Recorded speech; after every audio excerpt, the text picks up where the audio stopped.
There was a girl in the window. It's the 13th floor. No ledge, no fire escape, nowhere to stand. Just a girl floating outside all that glass like she had specifically requested the 13th floor. After 2 a.m. Every time. Most buildings skip the 13th floor. This one didn't. I should have taken that as a sign. Like distance was something it had already solved.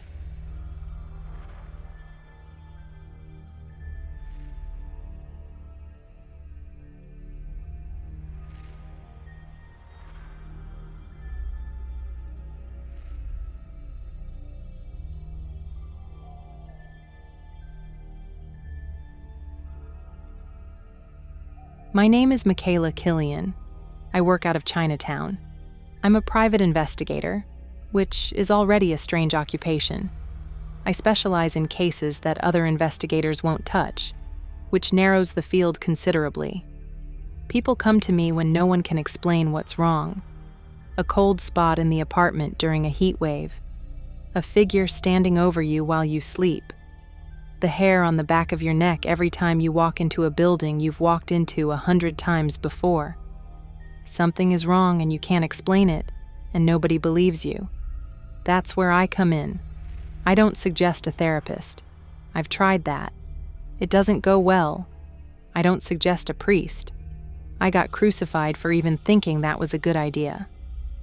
I once suggested a rabbi. He was very kind, very patient, and completely unprepared for what I put on his desk. I stopped outsourcing after that.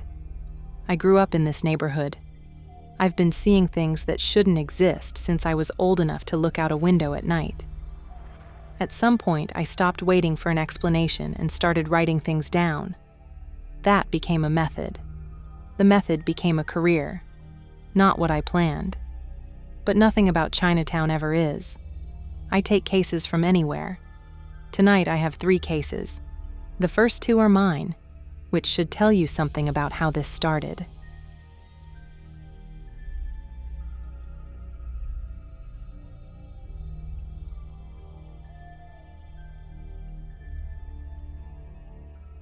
I grew up on Catherine Street in Chinatown. The building was old. The building had been old for a long time before I got there. Old enough to have collected whatever it had collected and stopped apologizing for it. The building itself had opinions. In the afternoon when I was alone, the window rattled. No wind, no reason, just the window, reminding me it was paying attention. The bedroom door opened and closed on its own.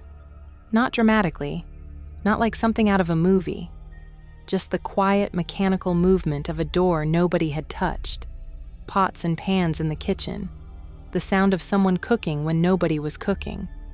You would walk in and find nothing, nobody at the burners, nothing out of place, but the sound had been real. I lived with it long enough that it became wallpaper. By the time I was 16, it was just part of the building. Old place. Old people had died there. The walls kept what they collected. Fine. Whatever. Then I came home from school one afternoon, and the building decided it was done being wallpaper.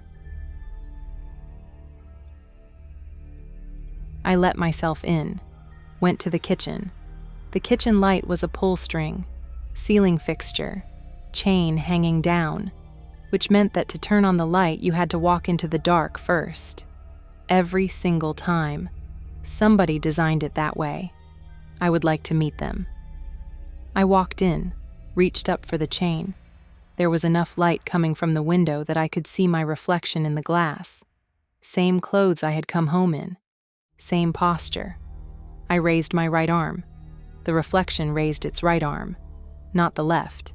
The right. Same side. Both of us reaching up at the same time with the same arm, like that was a completely normal thing for a reflection to do. It was not. It saw me notice, and it pointed at me, and it laughed. No sound. I did not hear anything. I just watched my own face laugh at me in a dark kitchen on a Tuesday afternoon, and I decided that was enough of that for one day. I decided I was done in the kitchen. I headed for the front door. The stairwell was right there. A woman's head was floating in the stairwell, coming toward me. Just the head, no body, moving at a height that had nothing to do with any staircase, coming in my direction, then picking up speed. I stood there in the stairwell doorway. Behind me, the kitchen with the laughing reflection. In front of me, the head. Getting closer. I did the math. I turned around and went back into the kitchen. The reflection was gone. I walked to the center of the room in the dark. I reached up. I found the chain. I pulled it. The light came on. The kitchen was empty. The window showed nothing but the street outside. I stood there for a while with the light on. That was the last time the building surprised me. I left Catherine Street not long after. Moved on. Took what the building taught me and never looked for a reason to go back.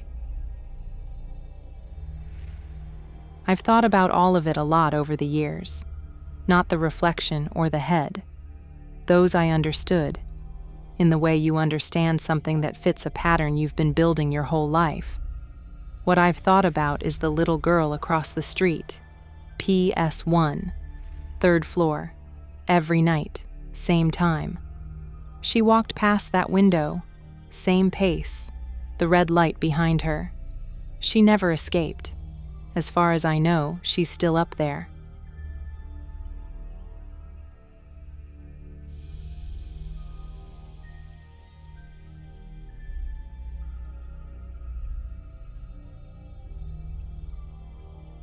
A haunted building keeps its distance. It rattles windows. It moves things. It puts a face in the glass and laughs at you from across the room. There is space between you and it. You can leave. You can do the math in a stairwell doorway and make a decision. A haunted room is different. A haunted room gets on top of you. I was 19, maybe 20. New apartment on the Upper East Side. My mother had just died and I needed somewhere that wasn't Catherine Street. The building was clean, the neighbors were quiet, and nothing had introduced itself yet. I considered that a good sign. I was wrong. One evening I came home to an empty apartment and lay down for a nap. It was getting dark. I closed my eyes and went to sleep. I woke up and could not move. Not groggy. Not the slow confusion of being pulled out of a dream. Fully awake, every thought clear, completely locked inside my own body like someone had cut every wire while I was sleeping. I tried my hands. Nothing. My legs. Nothing. Great. There was something sitting on me. There was an old woman sitting on top of me. Ancient face, young woman's body, white dress dissolving at the jaw. Which is not a thing you expect to see up close in a new apartment you just moved into. See-through except for the weight, which I could feel just fine, thanks very much. It reached one hand toward my face and the cold came off it like opening a freezer in February. It looked at me the way you look at something you already own. I could not scream. The apartment was empty. Nobody was coming. So I closed my eyes and got to work. I pulled white light from wherever you pull those things and I filled the entire room with it. Floor to ceiling, wall to wall. Let it rain down on me until there was no dark left for anything else to stand in. Not a shield, a flood. And from inside that light I told it to go. At some point the cold lifted. My hands worked again. The room was empty. Just light. Then just the ceiling. It worked that night in that bedroom on the Upper East Side. I've used it since. More times than I can count. The white light trick. People ask me about it constantly. Where does it come from? What tradition? Is there a right way to do it? I don't have good answers for any of that. I just know it works when you mean it. Not when you perform it. Not when you cross your fingers and hope. When you build it in the dark behind your eyes. Fill every corner of the space around you. Issue the instruction like you have every right to. That's when it works. It is not a trick. It's a boundary.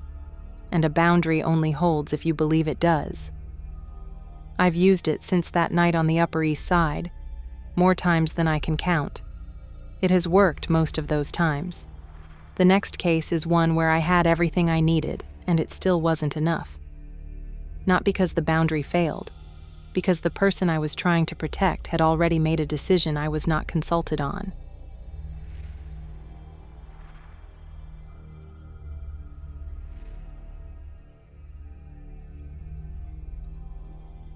I want to tell you about a window on the 13th floor. Picture windows. Floor-to-ceiling glass with nothing between you and whatever is outside. No small pane to shrink it. No frame to contain it. Just glass and dark air, and the roof of a funeral home directly across the street. I know how to pick friends. There was a girl floating outside that window, hair drifting, nowhere to stand. After 2 a.m. Every time I stayed late at Grace's place, there she was, 13 floors up, with the funeral home behind her like she had specifically chosen the view. Maybe she had.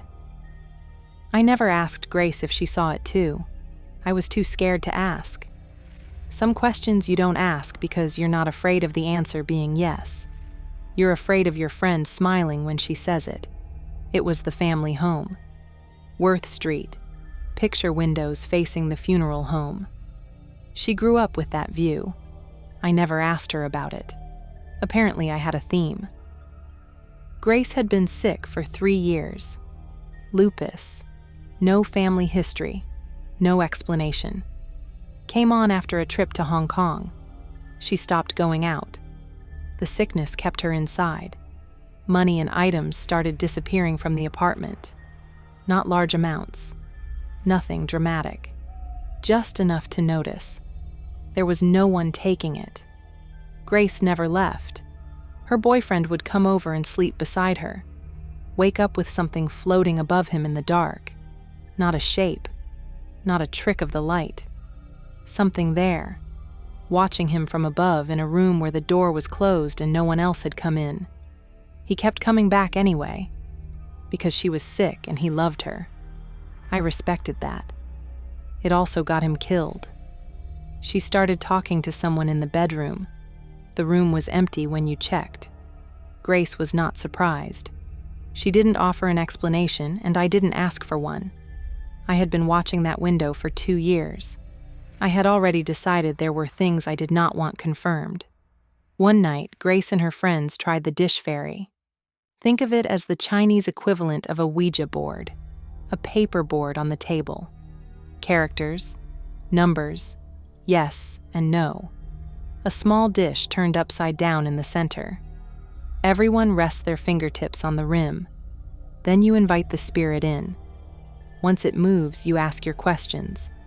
The dish glides across the paper, points to characters, spells out what it wants to say. There are rules. You never ask how it died. You never ask its name.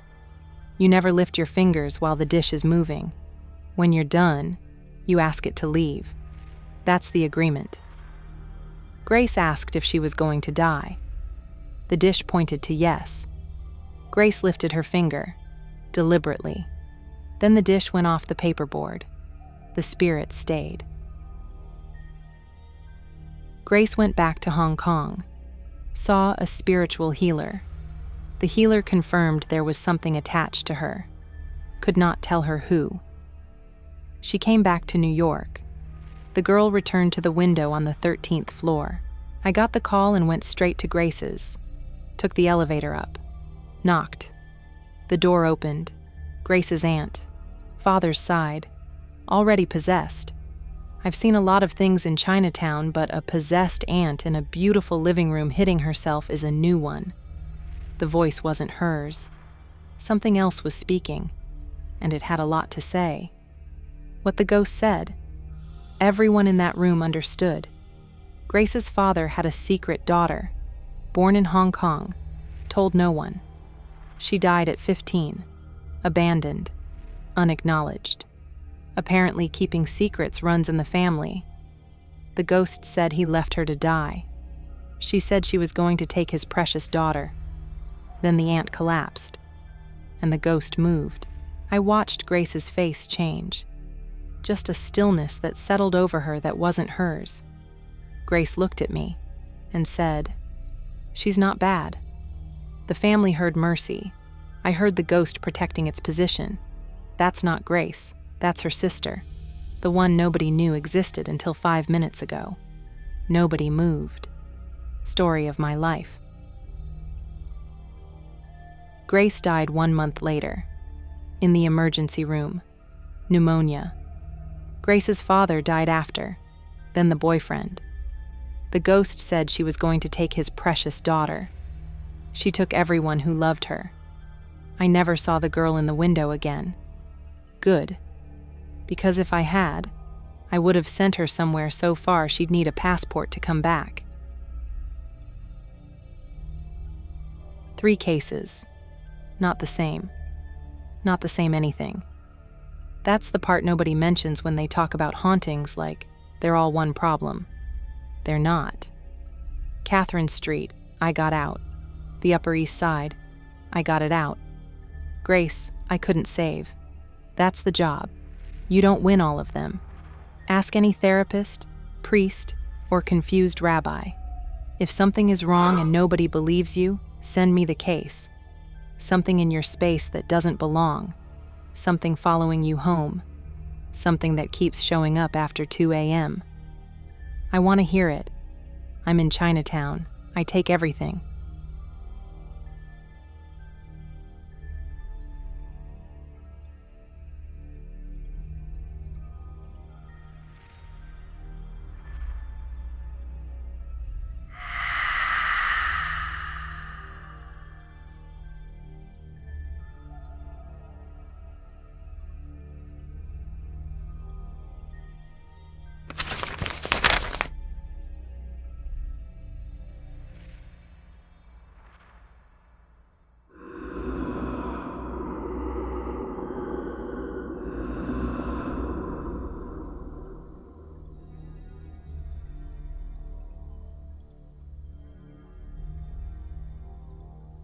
If something is happening and you can't explain it, send it to me. Write down exactly what happened, in the order it happened. Tell me the address. Tell me what changed right before it started. Don't clean it up. Don't make it sound reasonable. Just tell me what you saw. Submit your case. Link in the description. I'm in Chinatown. I take everything.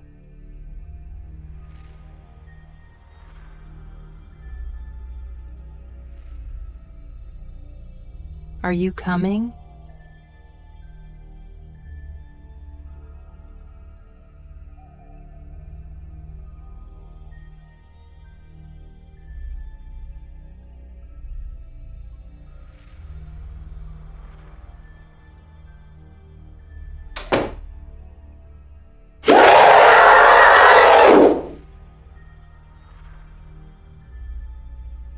Don't worry, it won't follow you home. I took care of it. I got you covered.